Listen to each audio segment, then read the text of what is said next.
So you've seen the rules, right? Yes. Okay. So we will get started. Sure. Thanks. Manny Gonzales, the hiring committee in this room has many concerns about the current state of the city of Albuquerque. We are looking for the person who is best qualified to represent us as mayor. You will have 2 minutes per question unless otherwise noted. You will be signaled when there are 30 seconds to conclude your response. Tell us why you want the job of Albuquerque mayor. Okay, my name is Manny Gonzales. I was born and raised in Albuquerque. I want the job of mayor because I've seen where we're at as a city right now. And right now, the state it's in terms of crime, economic opportunities, business opportunities, education, and homelessness and other issues are far beyond whatever I dreamt of in terms of where I want to bring my family up and have my future and the quality of life of issues that I'm concerned about. So for me, it's about getting back to I should say this, it's kind of freeing us from political bondage. And I say that because every term that comes up, everybody runs on the same message.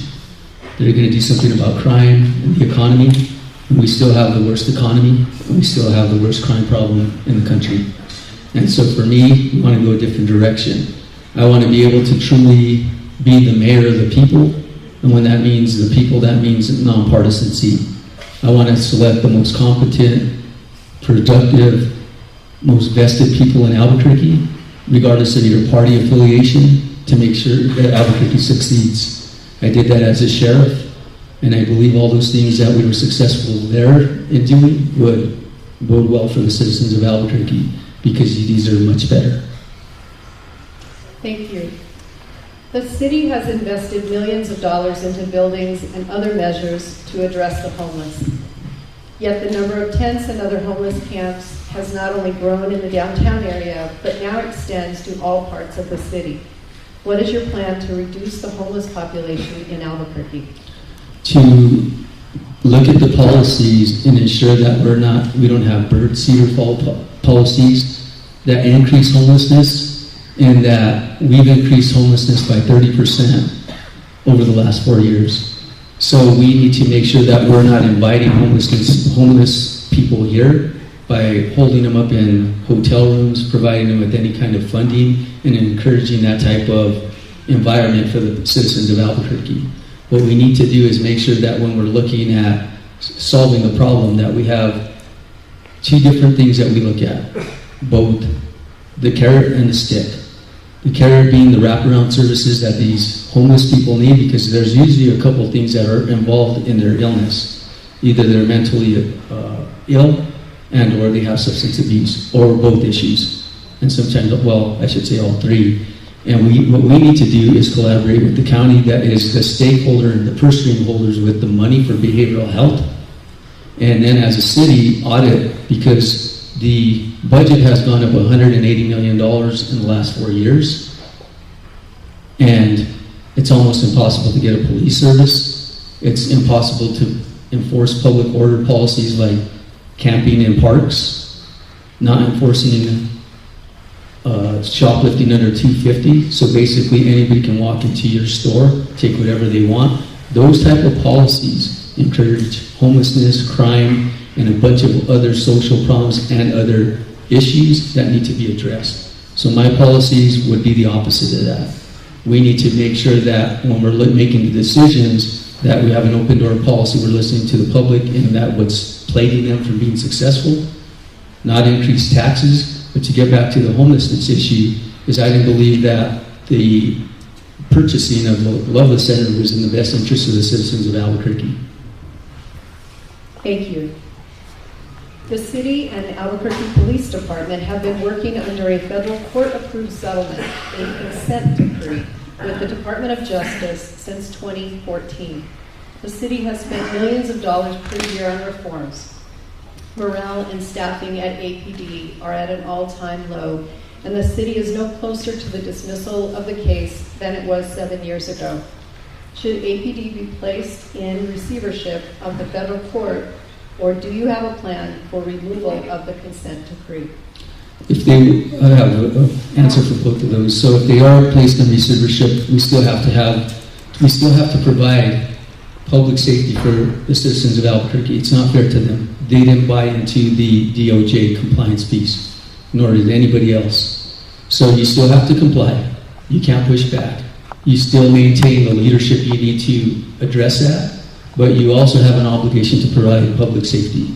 My solution would be is to contract out services to the sheriff's office immediately, so you get services that aren't watered down, that the collaboration between them, the city, the state, and the federal partners continues. You've seen what happened yesterday in the city of Albuquerque. That was the Bernalillo County Sheriff's Office and the Albuquerque, and I should say the FBI, in that person that was taken down from the Piru Crips was shot here, was dealing guns, drugs for months. And so for us, there is a lot of criminal activity and networks that need to be addressed. But getting back to your thing about that, is that at some point, that there has to be the consideration of consolidation, because people here don't care about who's wearing the uniform.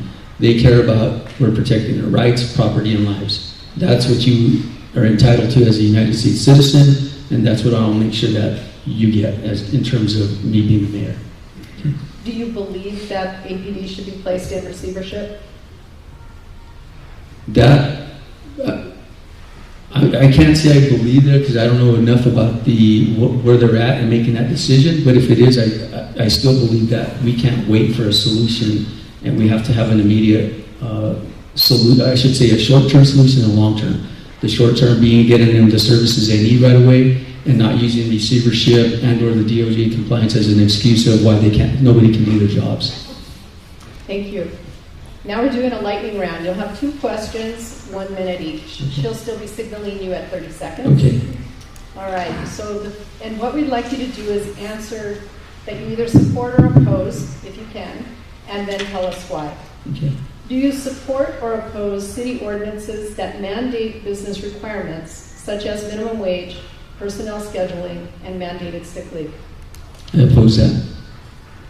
You could tell I us. oppose that because I believe it's so difficult to do business in the city of Albuquerque in the first place. And I've talked to other business owners, and why should the government be imposing more things on people that are trying to do something entrepreneurship, when we should just be creating more policies that make it business friendly here, and opportunities for people to maybe remove some of the red tape, so to speak, because people don't want to do business here because it's easier to do business in Texas or Phoenix. We need to be able to staff the departments so we create excellent services, regardless if it's in policing, solid waste, getting a license to, or any type of permitting for building a home or development. We should be working with the public. My idea is that we need to have people-centric policies and not national proxy party politics being pushed down on us.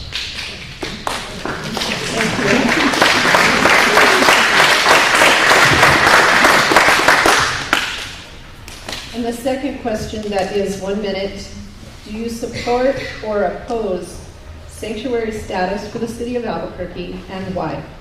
I oppose it.